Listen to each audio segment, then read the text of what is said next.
solitaire, où sont les classes à part organisées, les solitaires, où se demande au doyen de la faculté de présenter le candidat et de vérifier si celui-ci remplit les conditions requises pour la présentation d'une thèse d'agrégation à l'université.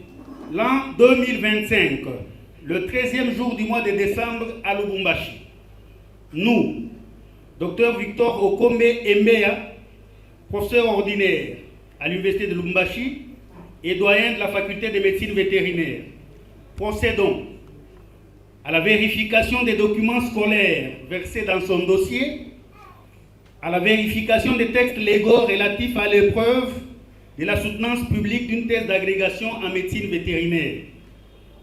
Attendu que M. Dr Miteo Nyenge Bruno, fils de M. Kalunga Moudiaï Joseph et de Mme Tchela Mafuma Félistance, est né à Likasi le 10 juillet 1954, originaire de Bakwamulumba, territoire de Ngandajika, province de Lomami. Attendu qu'il est domicilié au numéro 8 sur l'avenue du Commerce, commune de la Gombe, ville de Kinshasa, ainsi que le confirme l'attestation des résidences numéro 85/2025, délivrée le 9 octobre 2025 par M. Manzembi Zola Toluka, Léopold, bourgmestre de la commune de Gombe à Kinshasa. Attendu qu'il est détenteur d'un certificat de bonne vie et mœurs et de civisme numéro 085/2025, délivré le 9 octobre 2025 par M. Manzembi Zola Toluka, Léopold, bourgmestre de la commune de Gombe. Attendu qu'il possède un certificat d'aptitude physique et mentale numéro 13-65-6, délivré à Lubumbashi le 9 juillet 2025 par les docteurs Kiboka Kimbungu Thierry, Bilonda Mbuyamba Eunice et Ngoyi Kayamba Bernard des cliniques universitaires de Lubumbashi. Attendu qu'il est marié à Madame Marie-Jeanne Mwenga Milambu Wabanza et père de 4 enfants. Attendu qu'il a effectué ses études primaires à l'école primaire Saint-Pierre Moulumba dans la chefferie de Bakwa Moulumba de 1961 à 1967. Attendu qu'à l'issue de ses études, il a obtenu le certificat d'études primaires délivré à l'école primaire Saint-Pierre Moulumba dans la chefferie de Bakwa Moulumba, territoire de Ngandajika, province de Lomami. Attendu qu'il a poursuivi ses études secondaires au cycle d'orientation au collège Saint-Charles-Luanga de Kassansa, territoire de Chilenge, dans la province du Kasaï oriental, et des humanités techniques agricoles à l'école technique d'agriculture de Chibashi à Kananga, province du Kasaï central, de 1968 à 1973. Attendu qu'à l'issue de ses études, il a obtenu le diplôme d'État d'études secondaires, cycle long, section technique agricole. Attendu qu'il a effectué les études universitaires à la faculté de médecine vétérinaire de l'université de Lubumbashi de 1974 à 1980, attendu qu'à l'issue de ses études, il a obtenu le diplôme de docteur en médecine vétérinaire, diplôme numéro 305 75 58.80 avec la mention satisfaction. Attendu qu'il a poursuivi ses études de 3e cycle à l'université de Liège au cours de l'année académique 2015-2016, attendu qu'à l'issue de ses études, il a obtenu les diplômes de master en gestion et droit de l'entreprise, option finance et banque. Attendu qu'il a été nommé assistant par décision du directeur général de l'Institut supérieur pédagogique de Ngandajika, numéro ISP, bar GKA, bar DG, bar 01, bar 2018, du 3 décembre 2018 portant nomination des membres du personnel scientifique, attendu que ce mandat a été renouvelé par la décision numéro ISP, bar GKA, bar DG, bar 03, bar 2021, du 14 septembre 2021 du directeur général de l'Institut supérieur pédagogique d'Ngandanjika, attendu qu'il a été nommé chef de travaux par arrêté ministériel numéro 321 par Minesu, par Kabemine, par MNB, par RMM, par 2022, du 12 juillet 2022, portant nomination et promotion des membres du personnel académique et scientifique des universités de la République démocratique du Congo, est transféré à la faculté de médecine vétérinaire de l'Université pédagogique nationale. Attendu qu'il a été membre du conseil d'administration de l'Université catholique de Bukavu de 1993 à 1995 et de 2015 à 2018, attendu qu'il a été membre du conseil d'administration de l'Université Loyola du Congo de 2016 à 2020, attendu qu'il a été vice-coordonnateur national, puis directeur national du service national de promotion de l'élevage familial et intrant connexe, SENAPEFIC, au ministère de Pêche, Élevage, de décembre 2018 à octobre 2020, attendu qu'il est président du conseil d'administration de l'Association nationale de médecins vétérinaires de la République démocratique du Congo de septembre 2016 à décembre 2018, attendu qu'il est président du conseil national de l'Ordre national de médecins vétérinaires du Congo du 16 décembre 2018 à ce jour, attendu qu'il est directeur national adjoint, secrétaire exécutif adjoint de Caritas Congo ASBL de 2000 à 2008, attendu qu'il est directeur national de Caritas Congo ASBL de 2008 à 2017 et qu'à ce titre, il a été gestionnaire de plusieurs programmes nationaux, notamment lutte contre la tuberculose, lutte contre le paludisme, développement agricole et sécurité alimentaire, urgence alimentaire et tant d'autres. Attendu qu'il est président du conseil d'administration du Bureau national catholique de l'enfance de 2016 à ce jour, attendu qu'il est directeur général de la Société des micro-FINAC, institution financière pour les œuvres de développement de 2014 à 2018, attendu qu'il est facilitateur de plusieurs bureaux, groupes et initiatives de réflexion et analyse sociopolitique et économique pour la production des alternatives en vue de l'émergence de la RDC, attendu qu'il est facilitateur principal de la table ronde sur la paix, la sécurité et le développement du Sud Kivu de 2021 à ce jour, attendu qu'il est coordinateur principal du Forum pour le renforcement de la cohésion nationale et le développement de la région centre de la RDC de 2022 à ce jour, attendu qu'il est chef de la maison civile du chef de l'État de la RDC depuis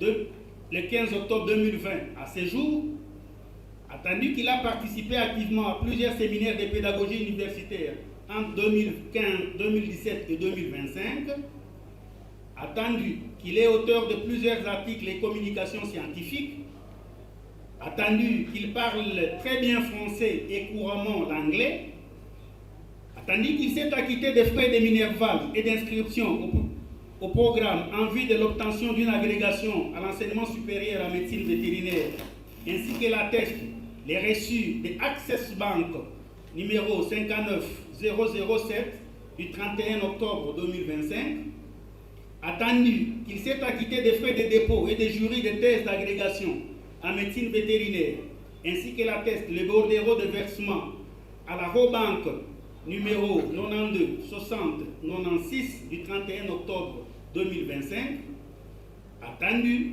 que les jurys constitués par décision rectorale numéro 296 /2025 du 14 novembre 2025 est composé ainsi que suit. Membre effectif, Dr Pongombo Chongo Célestin, agrégé de l'enseignement supérieur en médecine vétérinaire, professeur ordinaire à l'université de Lubumbashi, promoteur.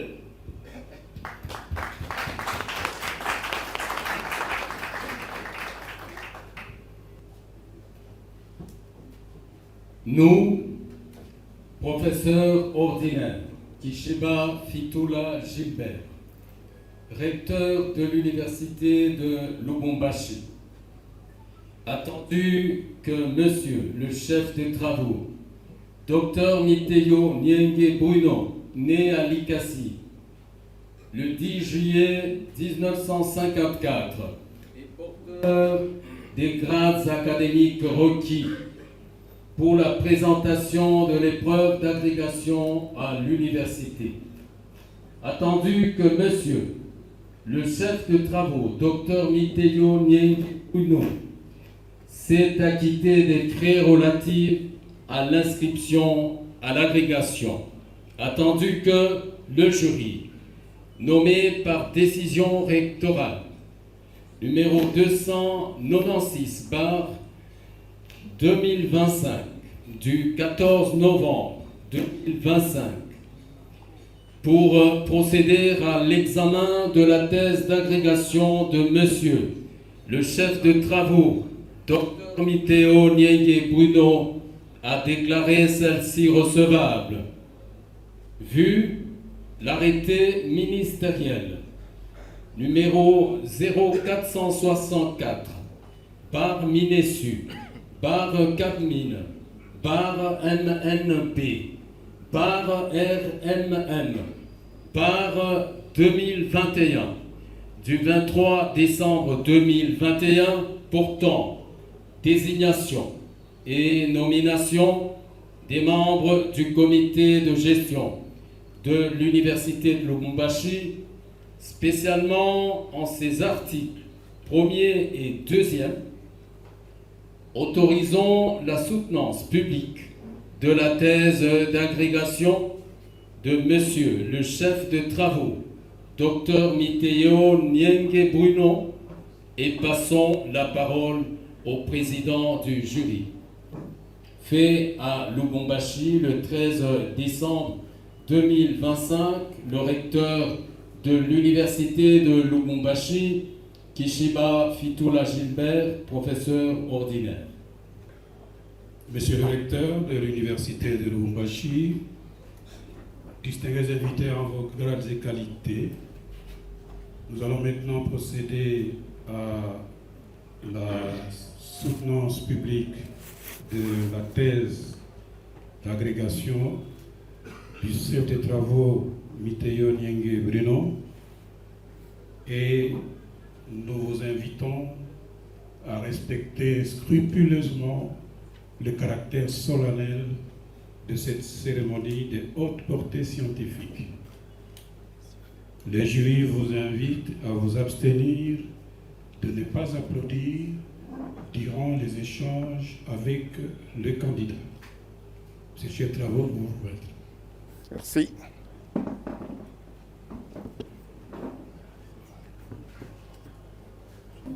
Messieurs les professeurs, présidents du jury, messieurs les professeurs secrétaires, messieurs les professeurs membres du jury, nous sommes très heureux ce matin de cette opportunité que vous nous donnez pour vous donner le bref sur la thèse d'agrégation en médecine vétérinaire, laquelle thèse porte sur le sujet ci-après, déterminant de l'efficacité des services publics de production et de santé animale en République démocratique du Congo de 1990 à 2023, défis et perspectives.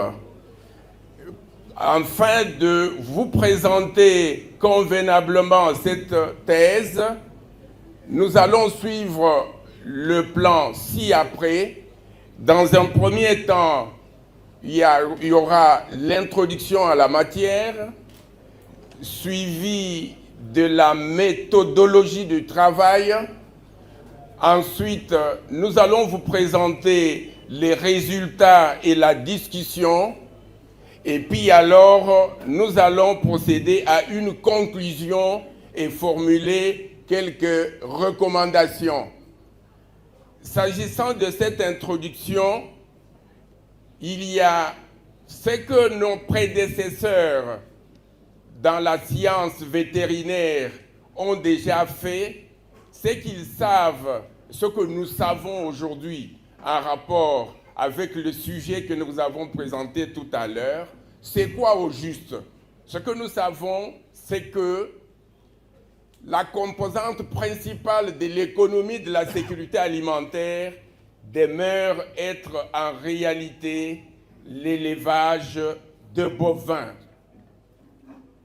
La FAO, qui l'a déclaré en 2010, le dit en 2017 sous une autre forme.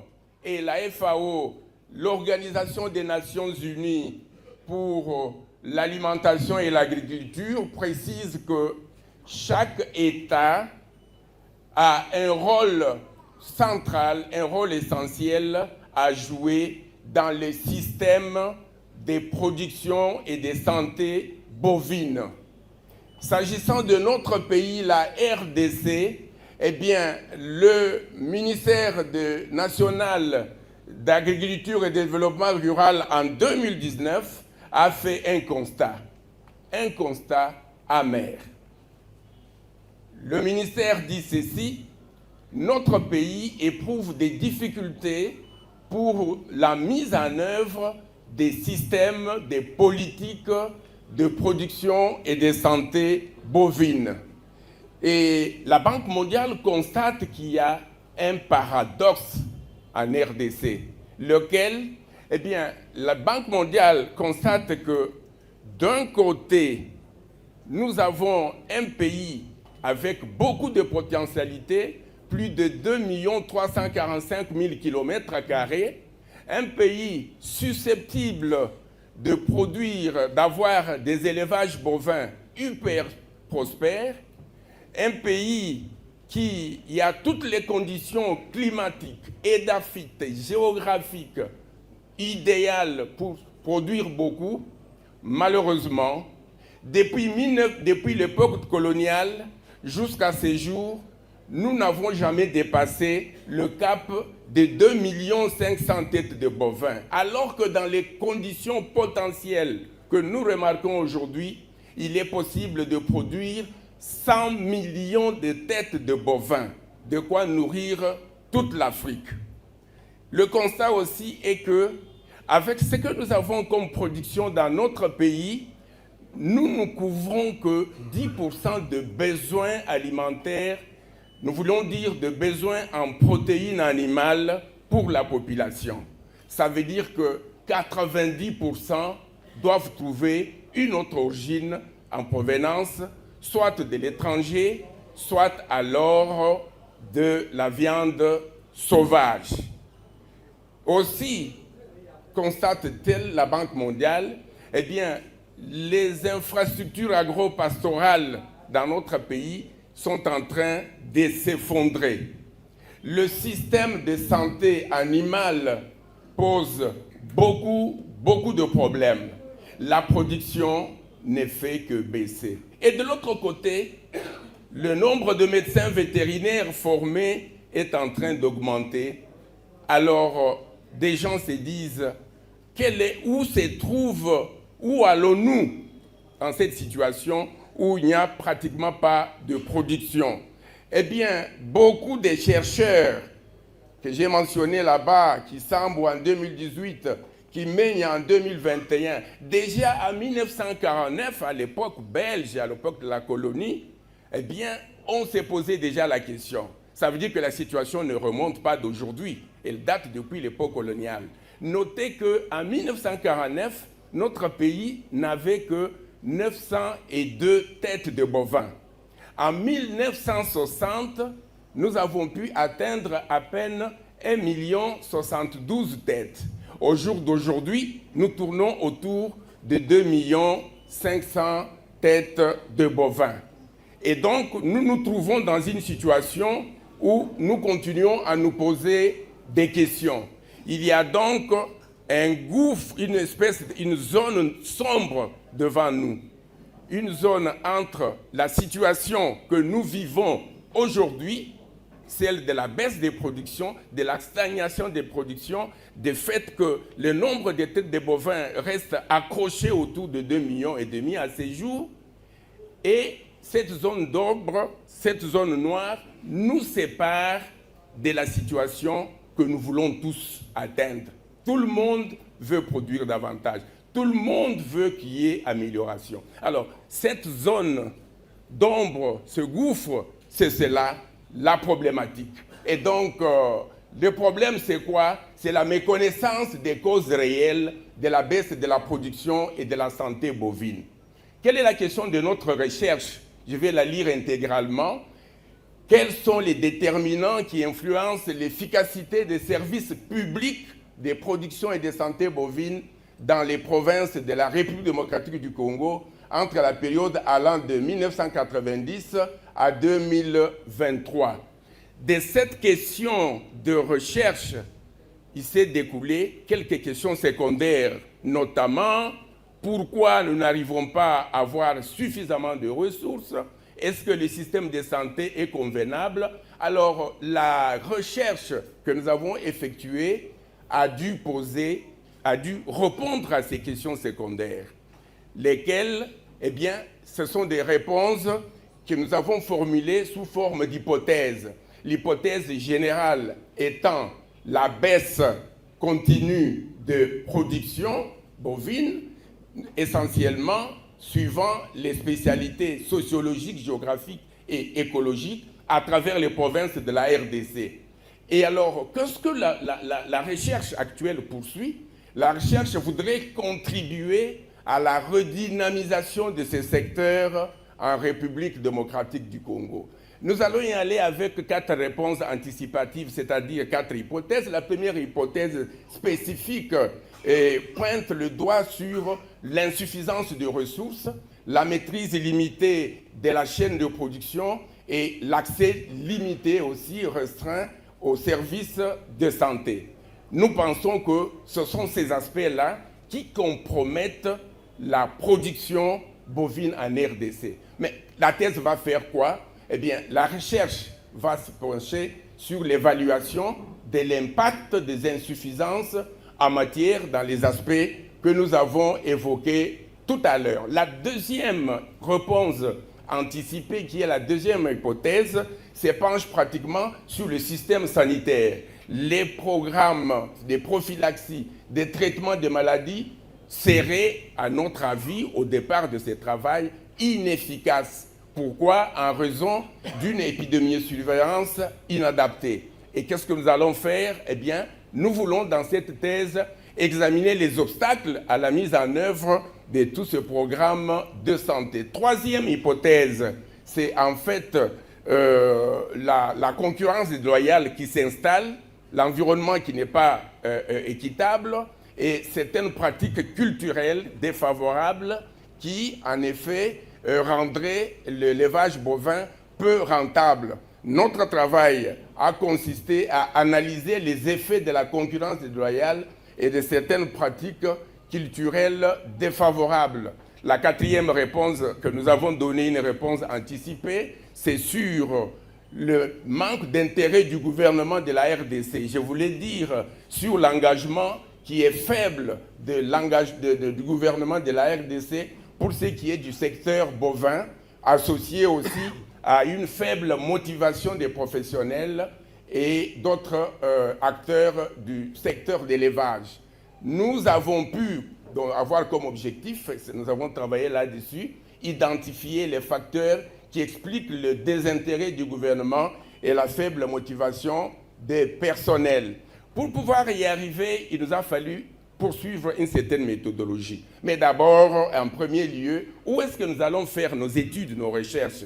Eh bien, ça va être sur l'ensemble du pays, mais pas dans son intégralité. Nous avons pu, avec des méthodes de recherche adaptées, méthodes statistiques bien appliquées, nous avons, avec des critères, nous nous sommes greffés sur les 3 grandes zones pastorales. Les grandes zones pastorales telles que indiquées par un aîné à moi, Dunda, en 2020.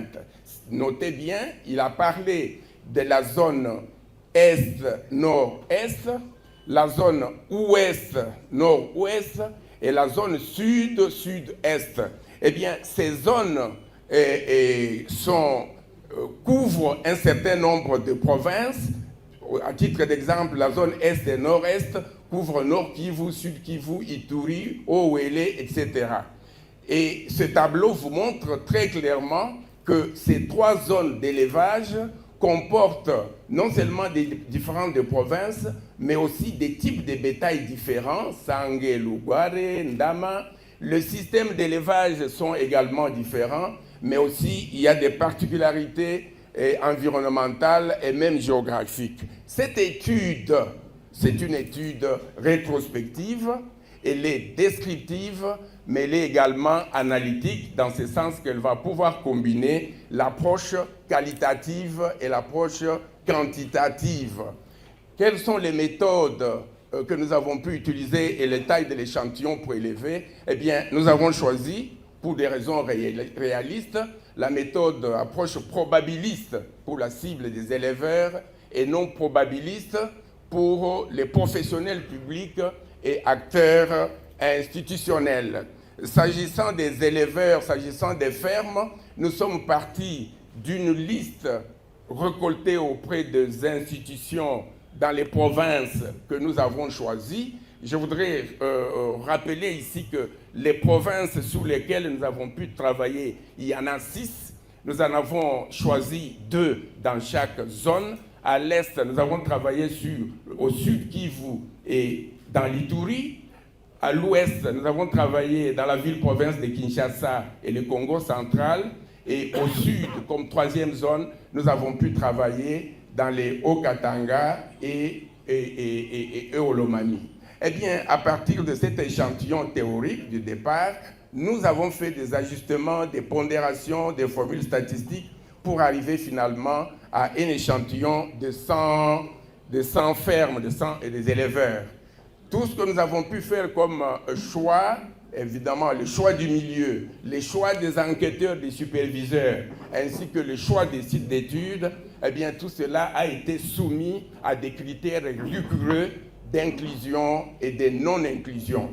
Nous abordons une partie maintenant, c'est un rapport avec les hypothèses et les réponses que nous avons données anticipativement. Et il est question ici de pouvoir choisir, d'établir des variables. Ce sont des concepts sur lesquels nous allons pouvoir procéder, nous allons pouvoir faire des analyses. La première hypothèse qui parlait des infrastructures, de la maîtrise des chaînes et des services, eh bien, voici les 3 variables: disponibilité des ressources, maîtrise de la chaîne et accès aux services de production et de santé, qui sont des variables indépendantes. Et ces 3 variables impactent positivement ou négativement sur les 3 autres qui sont des variables dépendantes, à savoir qualité de production bovine, rendement de la production bovine et satisfaction de la population. Il faudrait, ça c'est la deuxième hypothèse, vous verrez qu'il y a 3 variables qui impactent sur une qui est dépendante. C'est pratiquement le système sanitaire qui vient d'être présenté. La troisième hypothèse, nous avons pu retenir là-dessus 2 variables, à savoir concurrence déloyale et pratiques culturelles qui impactent, avec la rentabilité de l'élevage bovin et l'efficacité des services de santé. Enfin, il y a la quatrième hypothèse, 2 variables, le désintérêt du gouvernement vis-à-vis du secteur bovin, mais vis-à-vis aussi de son financement, qui démotivent les acteurs professionnels et qui font que leur implication est insuffisante. Des belles photos que vous pouvez remarquer. Comment avons-nous fait pour collecter les données, puisque nous avons eu notre milieu, nous l'avons décrit? Eh bien, s'agissant de la collecte de données, nous avons utilisé des outils ci-après, des questionnaires structurés, quantitatifs et qualitatifs. Nous avons utilisé des grilles d'observation, nous avons utilisé des guides d'entretien, nous avons utilisé des photographies qui peuvent être examinées éventuellement pour tirer des leçons. Comment était la conduite des observations sur terrain? Nous avons fait une préparation de la phase de terrain en termes de recrutement des enquêteurs et des superviseurs. Nous avons formé l'équipe des enquêteurs et superviseurs. Il y a le volet de la coordination logistique dont il faut pouvoir tenir compte et les observations sur terrain. Eh bien, les observations sur terrain ont été effectuées. Il y a eu notamment aussi les entretiens individuels, mais les entretiens en groupe, comme vous pouvez le voir, des personnes qui travaillent avec les enquêteurs et qui dialoguent de manière tout à fait libre. Et nous avons également collecté les données secondaires. Eh bien, à la fin de la collecte, nous avons pu valider et consolider les données du terrain. Eh bien, l'avantage que nous avions, c'est que nous avions installé un système de supervision de proximité, un système assez solide. Nous avons pu procéder au contrôle des cohérences des qualités. Nous avons pu également faire tous ces échanges en français ou éventuellement en langue locale. Et à la fin de la journée, nous avions de l'interaction avec le niveau central qui était basé à Kinshasa. Pour le traitement de nos données, nous avons pu utiliser le logiciel CESPRO version 8 et nous avons également procédé au test d'exhaustivité pour voir que nous n'avons rien oublié et le logiciel SPSPS a été également en ligne de compte. Et nous avons pu, grâce à cette triangulation des informations, c'est-à-dire le rapprochement des différentes sources, valider notre travail et aussi le test de cohérence a été effectué. Les différentes méthodes d'analyse, les différents niveaux d'analyse que nos variables, nos données ont pu subir, c'est notamment l'univarié, c'est le niveau d'analyse, le niveau d'analyse bivarié et le niveau d'analyse multivarié. Ensuite, nous avions, quand on est sur terrain, nous avons toujours des valeurs d'éthique et de déontologie auxquelles nous devons nous attacher. D'abord, l'université, le comité de l'université a donné son approbation éthique. Nous avons pu confectionner un formulaire de consentement éclairé. Nous sommes engagés à protéger nos données, mais toujours, après des enquêtes, nous faisons la restitution auprès de ceux qui ont pu nous donner leurs informations. Cette étude, notre recherche, a un certain nombre de limites. Il faudrait la science laisser qu'elle est. Eh bien, nous avons à certains endroits connu des contraintes sécuritaires. À d'autres endroits, il y avait une accessibilité à des fermes à cause des infrastructures routières assez vétustes, mais aussi nous n'avons pas pu accéder à des archives institutionnelles pour certains endroits. Pour d'autres encore, enfin, mais il faut le dire, l'honnêteté l'exige, certains enquêtés nous demandaient de l'argent, donc c'était monnayé. Nous arrivons maintenant, après avoir fait l'introduction de notre recherche, après avoir fait la méthodologie de travail avec les variables, les différents concepts, nous allons maintenant vous présenter les résultats ainsi que la discussion. Les résultats, nous allons les penser au regard de chaque objectif.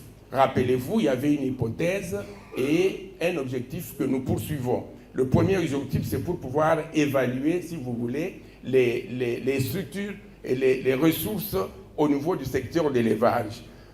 Veuillez bien regarder les tableaux. Nous avons le premier concept, le premier volet, la première variable, c'est la variable de la maîtrise du volet sanitaire.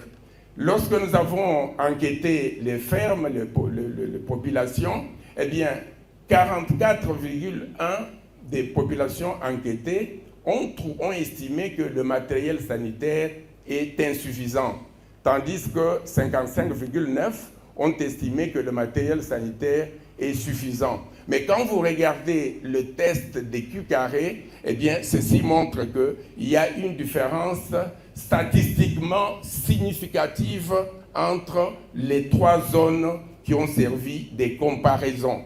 Les trois zones d'élevage. Notre travail est allé dans le même sens, a pu corroborer avec M. Bouyenzi en 2007, c'est un Congolais, et Saïlou en 2023, c'est un Béninois. Sauf que Sogenac, c'est à Fumolukoto, au Congo central, où on a eu une divergence partielle à cause du fait qu'ils ont introduit dans leurs recherches certaines données que nous n'avons pas pu introduire. Le deuxième volet, c'est toujours la maîtrise cette fois-ci, l'accessibilité aux services de santé. Eh bien, si nous regardons bien les tableaux, 68,6% enquêtés estiment que l'accessibilité est fort limitée, tandis que 31% pensent que l'accessibilité est facile. Et alors, lorsque nous regardons le test des Q carrés, il est très clair qu'il y a une très grande différence. Et les auteurs qui ont travaillé avant nous ont montré pratiquement la même chose. Donc, nous sommes allés dans le même sens qu'eux. Enfin, toujours pour le premier objectif, nous avons parlé de la disponibilité des ressources. Eh bien, 82% pensent que les ressources disponibles pour l'élevage bovin sont insuffisantes et 17% pensent que c'est suffisant. Nous sommes allés dans le même sens que Barcatel. Nous faisons ici une corrélation entre la disponibilité des ressources, la maîtrise de la chaîne et l'accès des services sur le rendement des productions, qui sont des éléments essentiels pour la première hypothèse. Eh bien, nous avons pu trouver ceci, c'est peut-être la valeur ajoutée, c'est le résultat, un des résultats les plus importants qui n'est jamais, si pas encore trouvé jusqu'à présent, noté, à savoir, c'est les ressources qui sont disponibles, qui pèsent sur le reste des variables que nous avons évoquées, et ce sont ces ressources qui ont un impact assez significatif, un impact positif sur le rendement. En termes clairs, ça veut dire que lorsque vous injectez une unité de ressources dans votre élevage, eh bien, vous induisez automatiquement 0,911 unités de rendement. Mouroula a dit aussi pratiquement la même chose à l'époque. Deuxième hypothèse et deuxième objectif que nous voulons tester ici, c'est dans le système de santé, interroger à travers les 3 zones d'élevage, 9,8% interrogés disent que l'activité de la vaccination se fait une fois l'an et 90% pensent que ça se fait une fois tous les 2 ans. Nous avons corroboré, nous sommes allés dans le même sens que Ndaoula. Il y a ici la fréquence des activités de prévention contre les maladies éthiques. C'est un autre aspect où les populations enquêtées pensent que 61,3% par exemple au Sud Kivu font cette activité en moins de 6 mois, tandis que 38,7% le font à plus de 6 mois. Ces résultats que nous avons trouvés corroborent ceux de Sindani et autres faits en 2025. S'agissant toujours de l'épidémiosurveillance dans ces systèmes de santé, eh bien, 79% interrogés, c'est une sommation, c'est la moyenne, estiment que le système de surveillance des maladies est inapproprié dans notre pays et 20% pensent que c'est approprié. Quand nous nous basons sur les tests de Kikaré, qui est un test assez crédible, eh bien, il est clairement établi qu'il y a une différence statistiquement significative entre les 3 zones d'élevage. La FAO est allée pratiquement dans le même sens. S'agissant de la qualité de la formation par zone d'élevage, eh bien, cette formation, qui est une formation continue, elle est jugée par 74,5%, une formation inadéquate, tandis que 25% la jugent adéquate. Kabamba et Hall, en 2020, on avait déjà trouvé cela et nous avons parlé le même langage. S'agissant de la rentabilité, eh bien, 96% dans la zone ouest estiment que la rentabilité est faible et 3% la jugent bonne. Il y a également une bonne différence des prononciations, des estimations entre les 3 zones d'élevage. Christine avait travaillé avant nous et a trouvé la même chose que nous.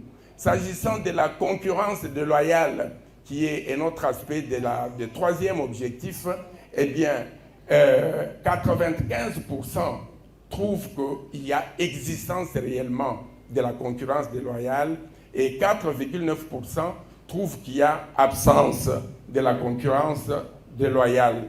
Les résultats trouvés par Kisambu et Ouessou et les autres nous ont également encouragés, nous sommes allés dans le même sens. S'agissant de l'efficacité des services rendus, eh bien, 100, n'est-ce pas, % de la sud-sud-est, la zone est, pensent qu'il y a une efficacité de ces services et la rentabilité, la même chose, elle est pratiquement faible. Cela a été corroboré par ceux qui ont travaillé avant nous. L'État congolais est désintéressé et peu engagé. C'est ce que disent 67,6%. L'État est désintéressé et 32%, l'État a un peu d'intérêt. Mais si vous regardez bien, il y a des grandes différences entre les zones. Cela a été dit par Ndomba et Kassoula. Nous arrivons maintenant à la conclusion de nos travaux et c'est cela que nous suggérons à la fin de la recherche. C'est cela que nous proposons comme outil, comme plan, un outil de plaidoyer, un outil de planification, un outil qu'il faut proposer pour que les chercheurs puissent éventuellement continuer le travail. De quoi s'agit-il? Eh bien, rappelez-vous que nous avions dit que la baisse de la production, elle est continuelle et que, comme objectif général, il faut arriver à redynamiser le secteur de bovins ainsi que l'amélioration de la santé. Pour y arriver, eh bien, il faut que les ressources soient mobilisées par le gouvernement avec l'appui de partenaires techniques et financiers. Si les ressources sont mobilisées, oh là là, j'ai un problème. Si les ressources sont mobilisées, eh bien, quelqu'un peut venir m'aider sur le plan technique. Si les ressources sont mobilisées, il y a lieu de pouvoir doter le secteur d'élevage des infrastructures, mais aussi, faire marche arrière, mais aussi faire en sorte que le personnel, sur le plan des organisations, soit renforcé. Je voudrais parler des professionnels, des médecins ou des techniciens. Une fois que cela est fait, eh bien, on aura une bonne surveillance des maladies. On aura également, grâce à ces personnels, une amélioration des pratiques culturelles, certaines pratiques culturelles qui sont néfastes, mais également, nous allons réduire la concurrence déloyale.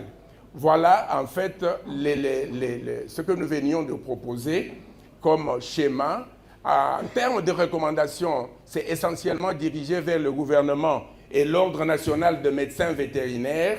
Nous demandons le renforcement des capacités professionnelles, que des stratégies intégrées de santé animale soient établies.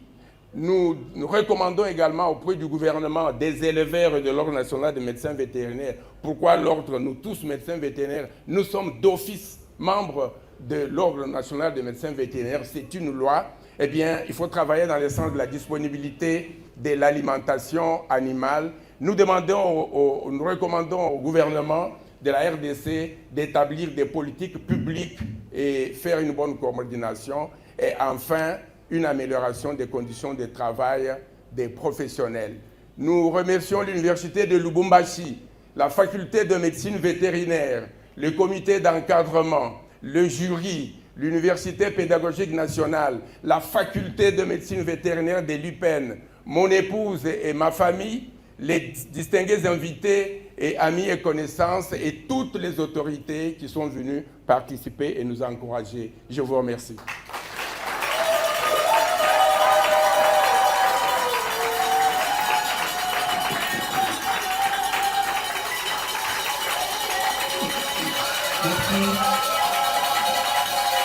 travail, monsieur le récipiendaire, appartient à ceux qui bâtissent. Vraiment à ceux qui bâtissent sincèrement. Il propose, il éclaire, il guide, il inspire. Je vous félicite très sincèrement pour cette grande contribution de qualité et j'attends avec confiance votre intervention sur l'application de ces principes et ces résultats révélés à la communauté. Alors je m'en vais vous poser une question de commentaire, en fait deux questions de commentaire. La première, la voici. La configuration à la fois de l'ampleur et de l'envergure de votre thèse sont étonnamment rationnelles, car à la faveur de quelques ajustements doctrinaires, je veux dire scientifiques optionnels, et à mon humble avis, cette thèse, vous l'auriez défendue, notamment à la faculté de lettres au département d'histoire, sur l'histoire économique de notre pays, sur l'histoire du bovin, de l'élevage bovin de notre pays. Vous l'auriez défendu aussi à l'école de santé publique, en mettant en exergue l'ensemble des pathologies dont nous sommes victimes, que nous partageons entre les animaux et nous. À la faculté des sciences agronomiques, c'est aussi là le domaine agricultural, le domaine liant l'élevage à l'agriculture.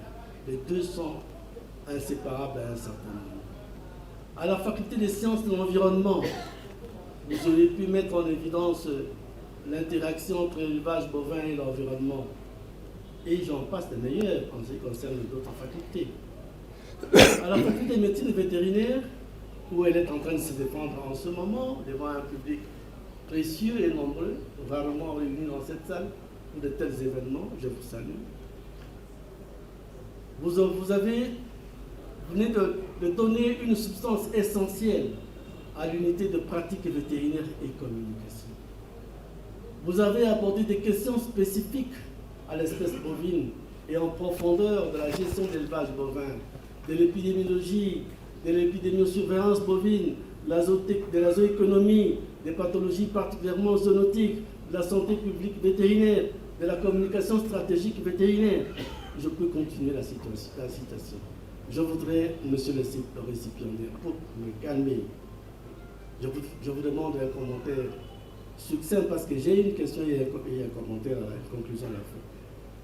Comment réagiriez-vous par rapport à cet argumentaire que je viens de présenter par rapport à ma première question? Monsieur le professeur, je suis très content de la manière dont vous avez pu décrire nos relations de contact de manière très transparente.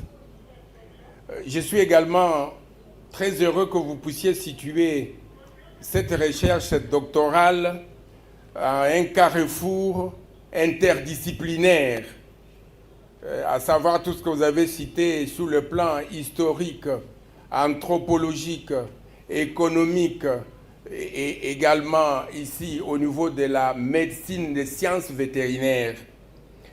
Mon commentaire, il est pratiquement le vôtre, mais je voudrais toutefois ajouter quelque chose, c'est de pouvoir l'élever même au niveau de notre État, pourquoi pas. Je ne voudrais pas seulement qu'on parle de l'interdisciplinarité, mais aussi des interministériels. En fait, cette recherche pourra servir demain de levier au niveau de nos ministères du gouvernement, pourquoi pas au niveau du ministère de l'économie, où nous allons trouver une collaboration très rapprochée et scientifique par rapport à certaines données qui vont nous consoler en rapport avec la baisse de la production et l'importation croissante de denrées alimentaires, essentiellement de protéines. Je voudrais également voir le ministère de l'Agriculture. Vous avez vous-même parlé de l'agriculture. Effectivement, le ministère de l'Agriculture, avec la médecine vétérinaire, nous voyons là l'agriculture, permettez-moi le terme, je parle sous votre contrôle, maître, l'agriculture animale, parce qu'il nous faut avoir de fourrage, il faut avoir une alimentation de qualité. Je voudrais également penser ici au ministère de la Santé publique. Cela est très important. Il y a une interaction entre l'environnement, l'homme et l'animal. Les trois sont des trois piliers importants. Et la médecine vétérinaire apporte dans ces trois piliers importants au niveau de la santé publique. La médecine vétérinaire apporte son expertise dans les domaines de la santé publique vétérinaire. Aujourd'hui, 75% de maladies dont souffre l'homme sont d'origine animale. Et donc, il y a beaucoup à collaborer avec notre ministère de l'Agriculture. À ma première question. Monsieur le professeur, je suis très content de la manière dont vous avez pu décrire nos relations de contact de manière très transparente. Je suis également très heureux que vous puissiez situer cette recherche doctorale à un carrefour interdisciplinaire, à savoir tout ce que vous avez cité sur le plan historique, anthropologique, économique, et également ici au niveau de la médecine des sciences vétérinaires. Mon commentaire, il est pratiquement le vôtre, mais je voudrais toutefois ajouter quelque chose, c'est de pouvoir l'élever même au niveau de notre État, pourquoi pas. Je ne voudrais pas seulement qu'on parle de l'interdisciplinarité, mais aussi des interministériels. En fait, cette recherche pourra servir demain de levier au niveau de nos ministères du gouvernement. Pourquoi pas au niveau du ministère de l'économie, où nous allons trouver une collaboration très rapprochée et scientifique par rapport à certaines données qui vont nous consoler en rapport avec la baisse de la production et l'importation croissante de denrées alimentaires, essentiellement de protéines. Je voudrais également voir le ministère de l'Agriculture. Vous avez vous-même parlé de l'agriculture.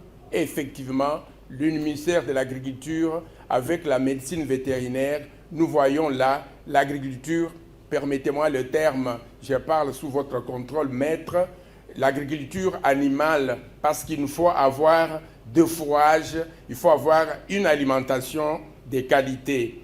Je voudrais également penser ici au ministère de la Santé publique. Cela est très important. Il y a une interaction entre l'environnement, l'homme et l'animal. Les trois sont des trois piliers importants. Et la médecine vétérinaire apporte dans ces trois piliers importants au niveau de la santé publique.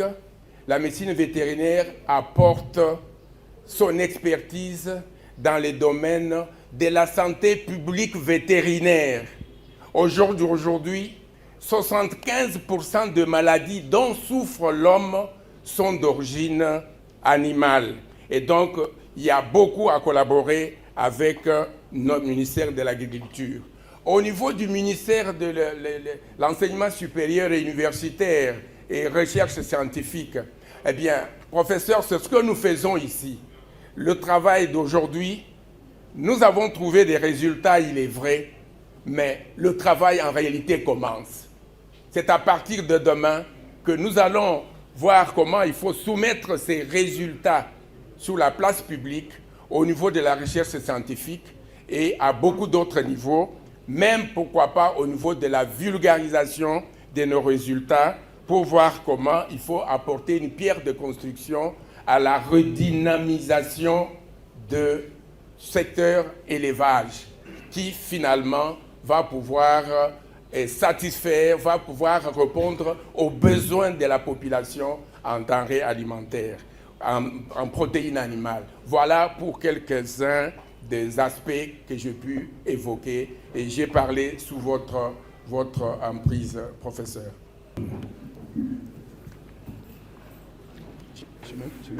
J'autorise le jury à se retirer pour délibérer à huis clos.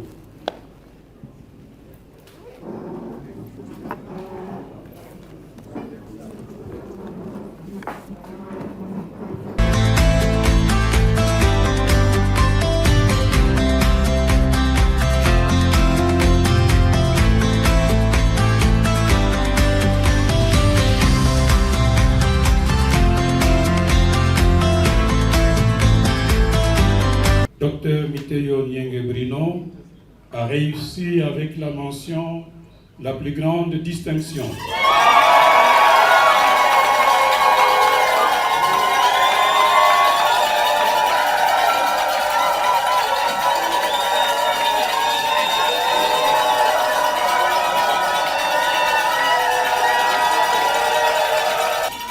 Fait à Lubumbashi le 13 décembre 2025, le président, professeur Lututala Mompassi Bernard, le prosecrétaire, professeur Piana Ampati et les membres du jury.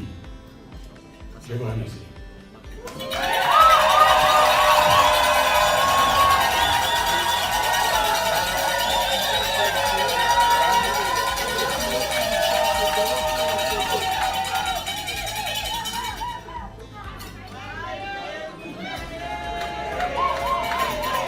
Un petit moment de silence, s'il vous plaît.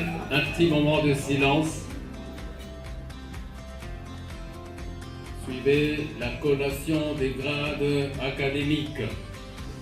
Nous, professeur ordinaire Kishiba, Fitoula Gilbert, recteur de l'université de Lubumbashi, vu le procès verbal du jury chargé par nous de procéder à l'organisation de l'épreuve d'agrégation en médecine vétérinaire de Monsieur le chef de travaux, Dr Miteyo Nienge Bruno,